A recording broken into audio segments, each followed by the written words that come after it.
کہ انسان کسی موذی مرض کا شکار ہو جائے، کسی بیماری کا شکار ہو جائے تو اس کو چاہیے یا تو سورۃ فاتحہ کو 7 مرتبہ پڑھا کرے، 7 مرتبہ پڑھا کرے، یا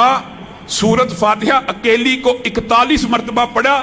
اور اس کا دم کیا کرے، کہ پانی کے اوپر پڑھ کے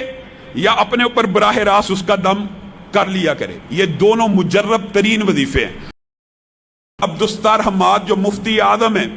اہل حدیث کے، وہ خود بیان کرتے ہیں میں نے اپنی بیماری کے اندر سورۃ فاتحہ 7 مرتبہ، بقرہ کی پہلی 5 آیات 7 مرتبہ، آیت الکرسی 7 مرتبہ اور چاروں کل آخری 7 مرتبہ پڑھے ہیں۔ میں نے آج تک کوئی گولی اور دوائی ڈاکٹروں کی نہیں لی۔ بزرگ ہو گئے، بزرگ،